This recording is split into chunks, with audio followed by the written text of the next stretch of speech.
దురాశకు పోతే తప్పకుండా దుఃఖమొస్తుంది అని మన చిన్నప్పుడు పంచతంత్రం కథలలో విన్నాం కదా! మీకోసం ఈరోజు ఒక కథ చెప్పనా? ఒక చెరువు గట్టున ఉన్న పెద్ద పొదలో ఒక ముసలి పులి నివసిస్తూ ఉండేది. అది ఆ దారిలో పోచున్న ఒక బాటసారి, అంటే నార్మల్‌గా ఎవరో ఒకళ్ళు పోతూ ఉంటారు కదా!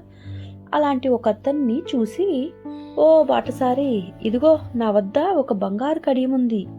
దీనిని ఏ పుణ్యాత్మునికి ఇద్దామా అని నేను ఎంతో కాలం నుండి ఎదురు చూస్తూ ఉన్నాను. అదృష్టం నీకుంది కాబట్టి నువ్వు ఇటు సైడుకు వచ్చావు. ఒకసారి ఇక్కడికి రా. నువ్వు చక్కగా ఆ చెరువులో స్నానం చేసి వచ్చి ఈ బంగారు కంకణం తీసుకో" అని తన వద్దనున్న బంగారు కడియాన్ని చూపించింది.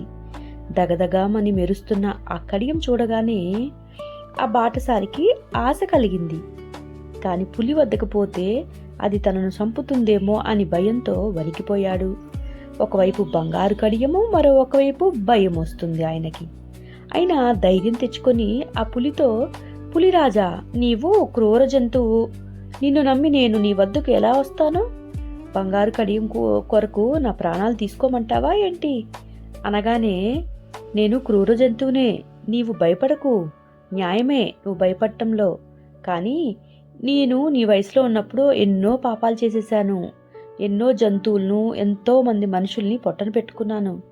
ఆ పాపమును పోగొట్టుకోవటానికే ఈ కడియంను దానం చేయాలి అనుకుంటున్నాను" అని చెప్పేసి, ఎంతో ఆయన లేవలేకపోతున్నాను నేను, నా పండ్లన్నీ ముసలైపోయినాయి, నా గోళ్ళన్నీ మొద్దు బారిపోయినాయి, పండ్లు కూడా ఊడిపోయే పరిస్థితి వచ్చింది, కళ్ళు కూడా సరిగా కనిపించటం లేదు అని ఎన్నెన్నో మాటలు చెప్పేసింది. అప్పుడు ఆ బాటసారి కొంచెం నమ్మాడు. "సరే, నువ్వు ముందు వెళ్ళి అక్కడికి స్నానం చేసేసి రా.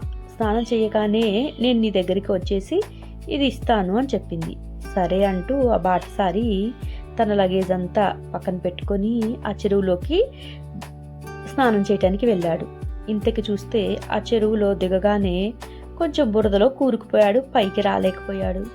"అయ్యో అయ్యో, బురదలో దిగిపడిపోయానే, నేను రాలేకపోతున్నా, రక్షించండి రక్షించండి" అంటున్నాడు. కానీ అతన్ని రక్షించడానికి అక్కడ ఎవరున్నారు? వెంటనే పులి, "నువ్వేమీ భయపడకు, నేను వస్తున్నా" అంటూ అతని మీదకి దూకేసి చక్కగా అతన్ని తినేసింది.